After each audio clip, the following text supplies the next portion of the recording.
Bob, tell me, you were born in India. You spent a lot of time in Africa. Tell me about how your upbringing and your experience and global finance has helped lead you on this crusade.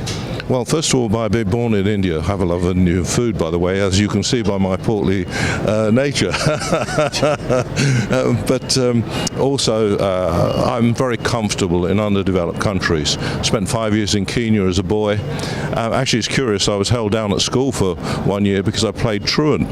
But now I'm sponsoring 3 city academies, and we've got about 3,000 students in our schools in Britain. So it's a curious thing. But I did finally qualify and became an accountant.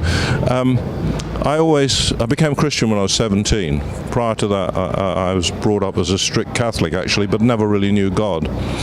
And I was passionate about going back to these countries where I'd spent some of my youth, but it just never worked out. And there was a prophetic word once in our church, and it was said, you will stand before kings.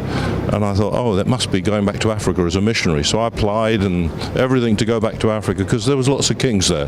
There weren't many in Europe. But it didn't work out. Years later, I saw a scripture which said, see a man diligent in business, he will stand before kings. And business was the avenue by which I was able to fund many missionaries. We currently fund about 200 missionaries. Some are working in Indonesia, some in Burma, Myanmar, I should say. And we have done that in Africa and various parts of the world. So that's how we started. But then I realized I wanted to touch lots more people. And so we have this vision to touch 1 billion. I thought we'd do it through shortwave, but it became clear that there were limitations. By the way, we also broadcast from Miami, and we satellite up from Miami to South America. And we have about 450 FM stations that take and rebroadcast our signal. So that's been very positive. But still, digital seems to be an addition to what we can do, and really is going to reach into parts like China, India, Vietnam, those kind of areas. Well, Lord Edmiston, as we wrap it up here at NRB 2015, if you could once again tell everyone watching this how they can interact with your site and help out. They just need to go to a website called yesheis.com, and they will find 6,000 or 7,000 pieces of material in different languages, about 7 or 8 languages, where they can share their faith with their friends.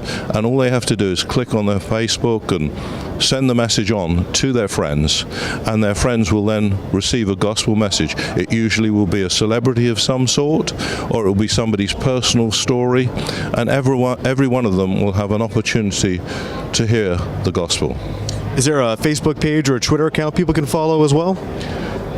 Basically, if you just do yesheis.com, you're going to find everything about us, and you can get in. There is a Facebook page, and we're involved in various other media. Like, for instance, in China, it's QQ. So we have an office in Beijing. We have 22 offices around the world producing material and also procuring material, so to be shared and to be followed up by the local church.